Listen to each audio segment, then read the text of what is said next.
YouTube, what's going on?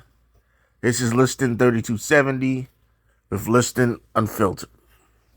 Okay, this video is going to be a quick summary of this past Saturday, February 1st, some of the fights that I got to see. Now, naturally, I didn't get to see certain fights, in addition to boxing. I am also a huge, UFC fan. Bare knuckle, I like that. Also was the Royal Rumble. So there was a lot of different events going on. I tried to watch what I could watch, but I'm going to give quick rundown of the fights that I saw and what I thought about them. This was on the David Benavidez and Morrell pay-per-view, and I did not get to see Ramos Jr. and Rosario. I heard that Rosario got knocked out, and I saw some clips of the fight, but I didn't actually get to sit and watch it. Now, Pitbull Cruz fought a guy named Fierro, and this was talked about all night long about how good of a fight it was. I'm a very big fan of Pitbull Cruz, but this is the worst that I've ever seen him, in a fight. It's one thing being a short fighter. You have to fight to get inside, whether it's crouching or, bobbing and weaving or trying to get in to work the body or, get your shots off. But, when you're like just winging shots and getting hit with, no head movement, you're not setting up anything, it really looks bad.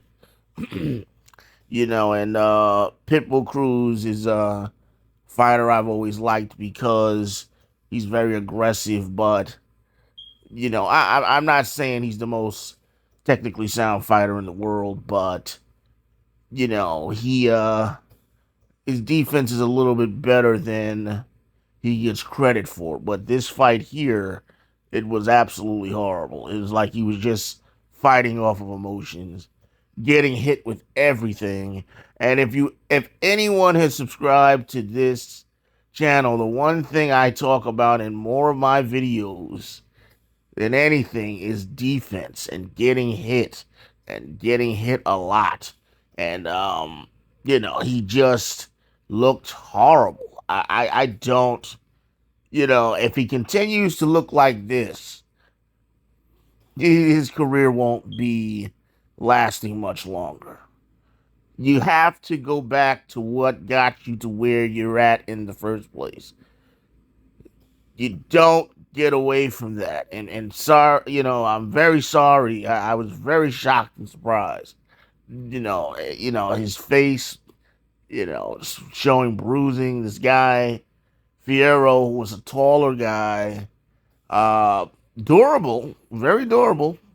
Pitbull was definitely hurting him, but this is the thing. Now, I'm going to be fair.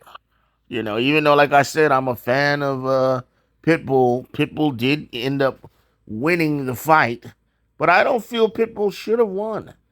Now they're pointing to punch stats and stuff like that. Another thing I talk about on this page too, punch stats don't always tell the entire story. The cleaner shots, the harder shots, but it all depends. That all depends on the judges.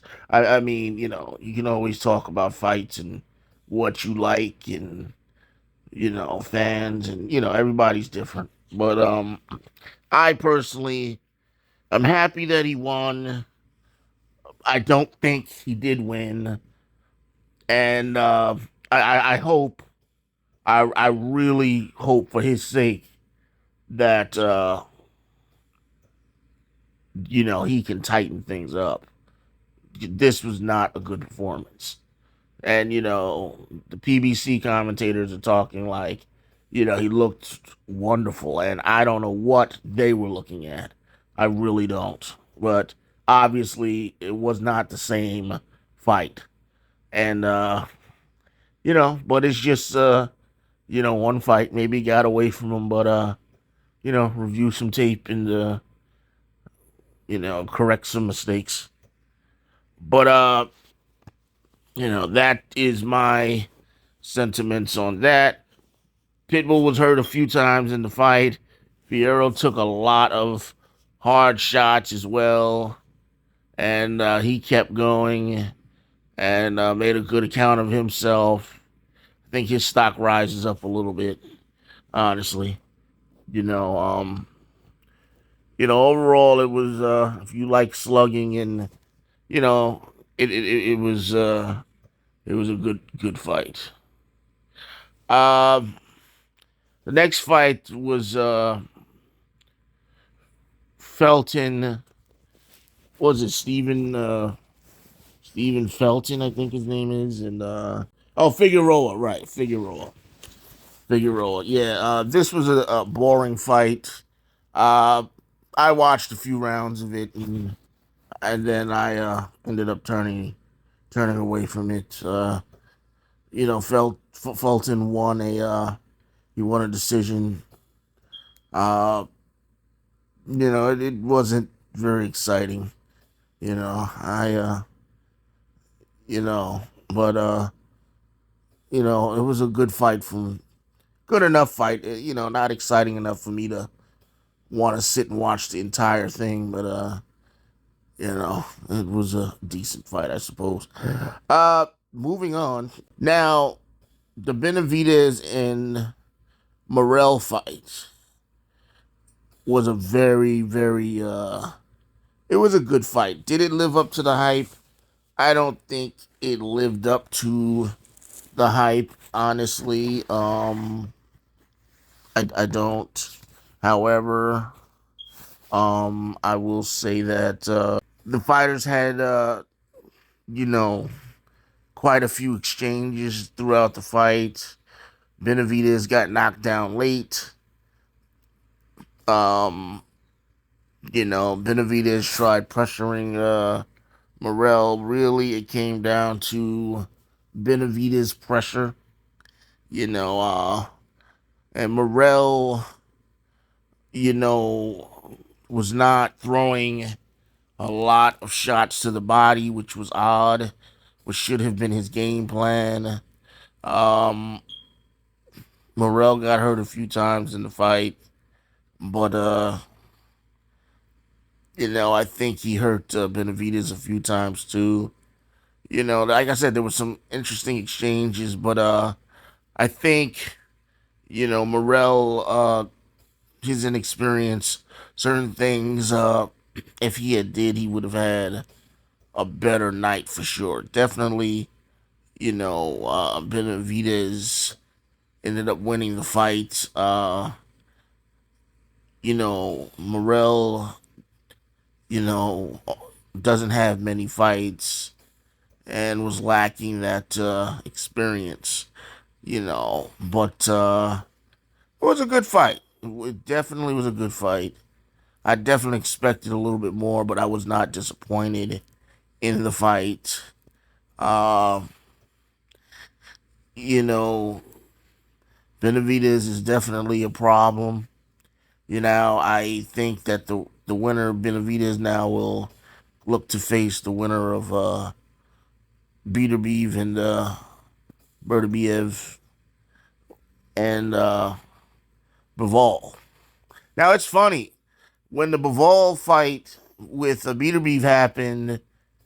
After the decision, they were talking about how they would give these fighters a year off, and we would see the fight like in the fall. Now it's in February, and now we're getting it again. So I I'll be giving my breakdowns of that too, but I don't I don't really see Benavidez doing well uh, against Peter Beef. But then again, certain things can happen too that could change the outcome of the fight as well. So that will be interesting. Morrell, right after the fight, in the post fights, said immediately in a rematch he would beat Benavidez. It's funny, he's so sure in the rematch that he would win, but he had all night to do exactly that, win, and he didn't. The rematch may not happen. I mean, they're not going to be boxing fans that are going to be knocking down, the doors to want to see a rematch. I mean, it was a decent fight, but let's make no mistakes, it was not Hagler and Hearns. People are not going to be emptying their bank accounts and putting their homes up for sale. For a rematch with these two. So, but we'll see. Maybe their paths will cross again. Maybe. Now, the next fight up was Claressa Shields and Danielle Perkins. And this was a very interesting fight. Danielle Perkins was a heavyweight champion, and Claressa Shields was, I think, going up two weight classes to face her, and it was interesting. Now I always say this as well, and I'm gonna say it again. We have weight classes for a reason. We absolutely have weight classes for a reason, and the thing is that Claressa Shields was much too fast. Too fast of foot, of hand, overall movement, experience. Daniela, she tried,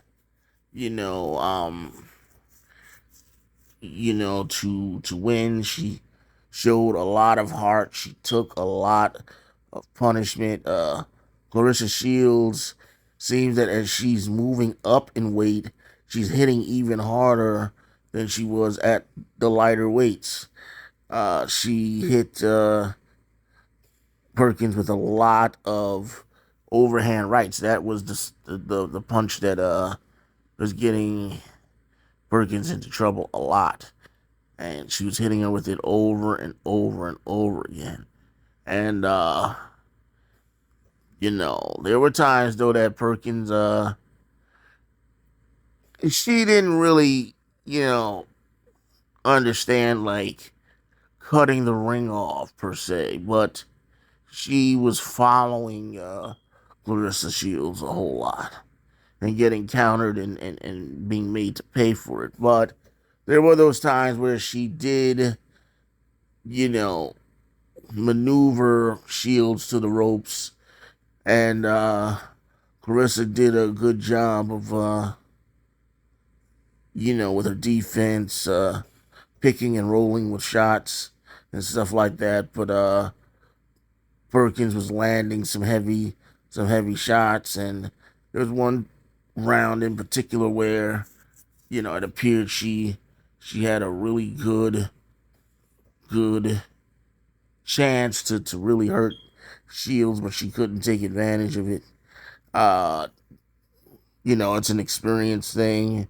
You see this footage of her working the heavy bag, but so many fighters, they don't know what to do in certain positions.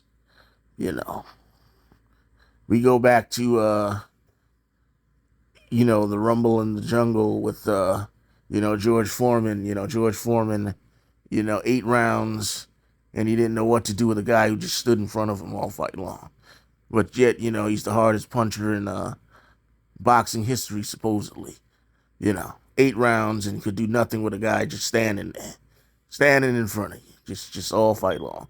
And there's so many things that fighters, they just don't know how to do. It's like it's a lost art, cutting the ring off or learning how to pick your shots against somebody who is right in front of you with a high guard, having to pick your shots the correct way as to where you can hurt them and knock them out. All of these things are things that should be learned, should be taught, and that a lot of professional fighters just don't have a clue about. Now, Perkins, she's only had like 6 fights. A lot of women are ducking her, and she's a very big woman. Very intimidating. Claressa Shields hit her with a really big shot. I think it was the last round, and this was a sensational shot. She hit her on the chin. Perkins' eyes were rolling in the back of her head. Her knees buckled, and it was like frightening, and she got up. But it was clearly out on her feet. But, the fact that she's as big as she is allowed her to take the shot. But if she was any lighter, she would have been knocked out cold. And, much props to her. Actually, she's a very, very respectable, even in the lead up to the fight, the two were respectable to each other. And I haven't heard anything, after the fight from Perkins. But, hopefully she can come back stronger. Definitely can learn a few things, how to walk a fighter down, how to trap them against the ropes, certain things that would have really benefited her. However, maybe those are some things she may not need, being that, Shields is just coming from, 2 weight classes down. You're not going to be able to compete with somebody in terms of speed and hand and foot speed, and they're coming from 2 weight classes down.